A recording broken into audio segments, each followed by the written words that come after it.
Good afternoon, ladies and gentlemen, and all the distinguished guests. Yes, sir. Firstly, on behalf of Uttar Pradesh State and Invest UP, I would like to thank all of you for giving us the time and also for inviting us here to share our vision and also our action plan. And before I start, I would like to say that it is easy to perhaps get lost in the numbers.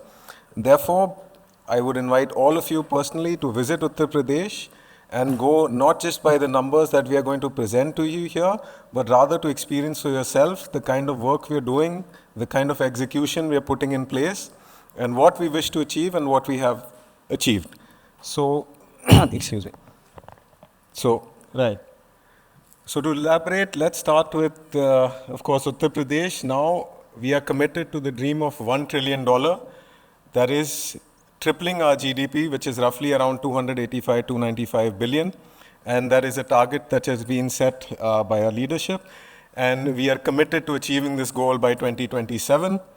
Uttar Pradesh, the land of unlimited potential. Our topic is PPP projects and skill development, and how we are utilizing these PPP projects to augment investments, also to enhance skill development, and at the same time, we want to empower women and the panchayat level, grassroots level workers, because we want a journey where everyone grows, and we do not want a system where inequality is rampant. So please, if I may request the next slide. Okay, I have the control here, sorry. Yeah.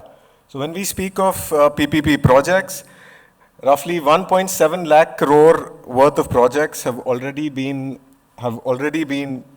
completed. They are ongoing or they are set to be launched. The majority of the projects are in the infrastructure and energy sector. Most of you are perhaps well aware of the Jewar Airport. That is a landmark in the development. So we have the Jewar Airport. We have the spin-off from that, which is a high-tech city which is proposed. You must have read about it in the recent newsreels, which is a 760-hectare high-tech city made with Japanese and Korean cooperation. Besides that, we are coming up with PM Mitra Parks.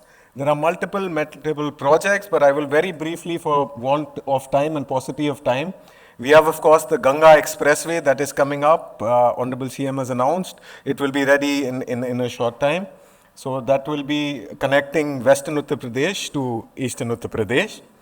Projects worth 72. This is just a brief outlay of the structure and the breakup of the project. 72,000 crores have been completed in the state, and 87,000 crore worth of projects are under development.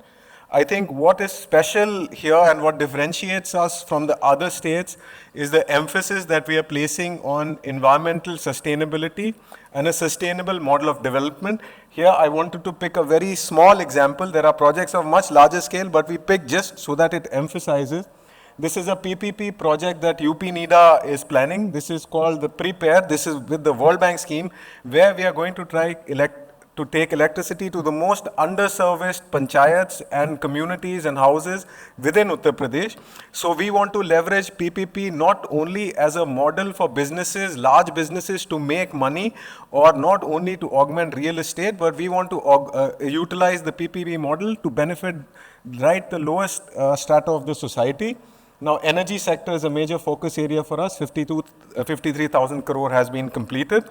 Next, please.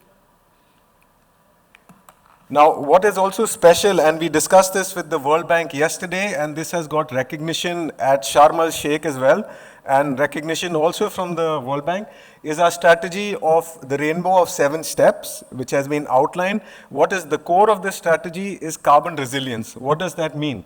That means every step or every project that we develop, right from the district level, we do a proper mapping of the financial resources, we do a mapping of the kind of impact it's going to have on the environment. And so we are coming up with policies that are progressive, that are towards carbon mitigation. Here, let me outline and highlight, there is, of course, the EV manufacturing policy. Uttar Pradesh is the leader in EV, as you all know, 4.65 lakh. EVs are on the road. That's 25% of the total EV strength in India. Besides that, we are capacity building for carbon mitigation. At the 58,000 gram panchayats, a climate change knowledge center is being set up. Now, how is this relevant and important to PPP investment? This is PPP investment, pardon me. This is relevant because in order to achieve the state climate action goal of, we need a financial requirement of 1 lakh crore to implement and achieve our nationally determined contributions.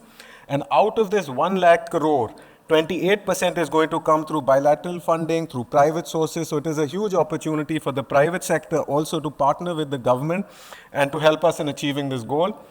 Most of you are already familiar with the solar and bioenergy policy. Here I would like to make another statement that we are not simply following the simple model of PPP in the sense that, which we will discuss, the Swiss challenge or the BOOT or the DBFOT. Yes, of course, we are going to do that.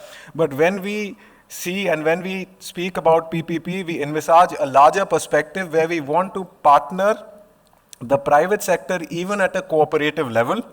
That means the Gram Panchayats and the smallest levels can also benefit. We are speaking with original equipment manufacturers of EV tractors. We have had these meetings already, and we are meeting the SLBC also, wherein we will work in a partnership model with private enterprises, private and public banks and the OEM manufacturers to get the better outcomes, to increase the incomes at that level. So we are taking in PPP as a part of that as well.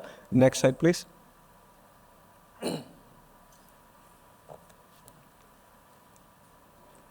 These are the standard PPP procedures and the standard, I think most of you are already familiar with this methodology and are well experienced and versed in this. I will briefly go through this, that these are the gap areas that we have identified, which is a potential, enormous potential in solar, for example, in Bundelkhand, in the EV charging infrastructure, power transmission, water management and waste management.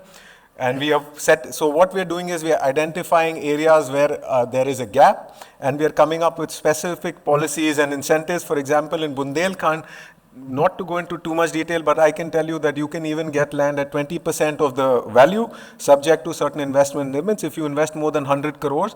So this is the kind of transparency, and these are the kind of incentives. These are unmatched across all the states that we are offering to investors. And along with offering incentives to investors, we are trying to take the local communities and trying to enhance incomes. So these are, of course, most of you are familiar of the models of PPP projects. These are followed in NHAI and other PPP projects as well. There's the Swiss challenge, there's the BOOT model, so on and so forth. What is interesting here is that we are putting in place amendments for policies. We are taking feedbacks from manufacturers. We are taking feedbacks from Gram Panchayats. We are taking feedbacks from banks. In fact, we have a big meeting with the SLBC on the 9th. We had a meeting with manufacturers yesterday.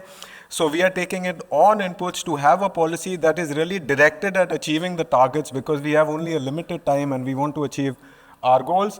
We have an integrated grievance redressal mechanism that I think is the best, if I may say so, which is known as Nivesh Sarthi and Nivesh Mitra, wherein the investor can directly put in the proposal. Right from scratch, he can say, I want to do X, and then our team will not only do the financial analysis, we will assist him in identifying the site, our team will enable the site visit, etc., etc. So all of that is going to be covered, and it is a one single window approach that we are taking. So centralized coordination, we have regular monitoring from the authorities. We have a steering committee where the Honorable Chief Secretary himself is doing the monitoring on a regular basis to ensure the timely execution. Now these are just some projects, for example, in the PPP sector. This is Rahi Tourist Bungalows. I'll just quickly go through this. Now this is quite relevant to our theme. Capacity building. So while we are aiming at PPP, while we are aiming at investment augmentation, we are also aiming at capacity building. That means skill development at every level. So here Tata is imparting training to the youth in the manufacture and operation of electric vehicles. This is very relevant because simply investment in industries or industrial land or real estate development does not suffice. If the local income does not increase, if the people do not get benefits of that investment, then it leads to social and economic unrest. So to prevent that, we are imparting training, and this is just one training program that I have outlined here. Similarly, we are in talks with other consulting agencies as well to come up with training programs for across the sectors. and also to relate it with the one district, one product scheme that we have in place. We have in our policies an incentive for research and development projects, for intellectual property rights and centers of excellence. Already there is a knowledge center for climate change which has been made in Lucknow. Now, I would like to say that 2.1 million, 21 lakh youth have been trained under the Pradhan Mantri Kaushal Vikas Yojana in the last 9 years, and 1.6 million have received their certifications. So skill development backed by efficient policy making and augmentation of financial approaches is our structured approach. There's a priority in the budget for 70 aspirational development blocks, which are on 5 areas: medical, nutrition, education, agriculture, and so on and so forth. And for each of them, we are trying to augment the private participation. For example, in EV charging, we have prepared already a map of around 465 EV charging infrastructure stations, and we plan to map all the infrastructure for charging stations across the state. And for each of these, we have introduced the policy of net metering. That means private houses, private companies, private businesses can also benefit from this net metering, and they can benefit from this policy and economic development. And of course, there are manufacturing facilities, like I already mentioned, that are coming up near Jewar Airport. Now, before we get lost in the sea of numbers, I'll briefly go through this. More details are available if you would like to speak to me in person, of course, on our website, but since you're limited by time, so what I can say is you can get around 42% of your eligible capital investment. So industrial policy is our umbrella policy for all kinds of manufacturing. Here we will give you benefits in addition to the PLI scheme, which is being offered by the Government of India. Besides the PLI policy, we have a plethora of other policies. For example, we have the FDI policy, which you can get additional benefits in addition to what you get from the Government of India. If you put more than 100 crore, or if you are a Fortune 500 company, we will give you around 20, maximum we will give you land at 20% of the price. We will give you rebate on the taxes. You can get CGST rebates. For example, in green hydrogen, we will even fund the cost of your foreign experts. So we are totally committed in terms of policy and in terms of quantitative actions. We are totally committed, and I think no other state can compare at this point of time to the quantitative amount of subsidies that we are giving. And these are just the case-to-case basis of the project categories. Now, this is a lot of, just briefly go through this side.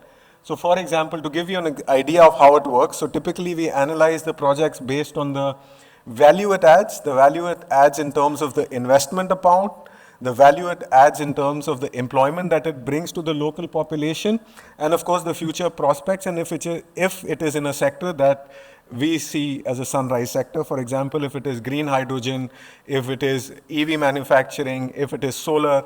Now, CBG is another thing I must highlight before I go further. In CBG, we are partnering with the private developers, wherein we will provide you 5 kilometers of road if you have a plant of more than 50 crores.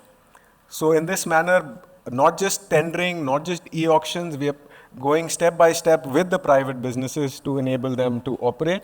And this is a broad makeup, and this is a lot of data, but I'll just quickly go through this. So based on your investment amount, you can get around 100% stamp duty exemption. You will get 42%, like I mentioned, of capital exemption on your eligible capital amount. You will get an investment promotion subsidy. There are different ways and methods of calculating these. And again, so this is just the table which shows, for example, you can get 10% if you go to Gautam Budh Nagar. The rationale behind that is that Gautam Budh Nagar and Ghaziabad, since you're aware, is closer to NCR region.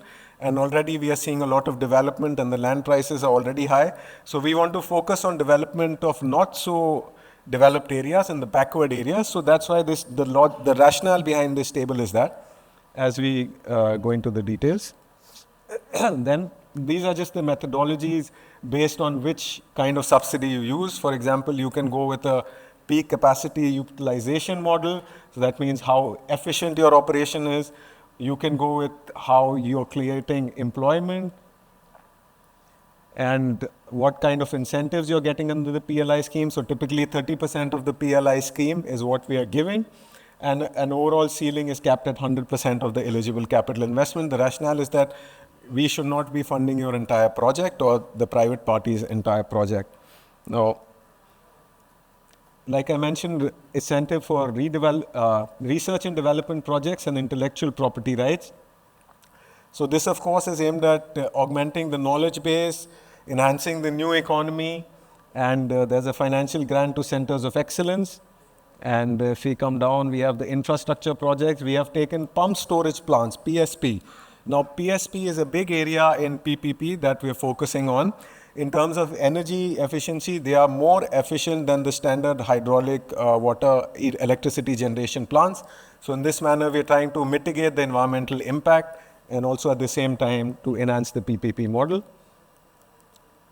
I thank you for your attention. And again, I would like to invite all of you to visit UP. And if anyone has any questions, you can meet one-on-one with me. Any policy clarifications or any specific queries, please do get in touch with us. Thank you for your time. Thank you.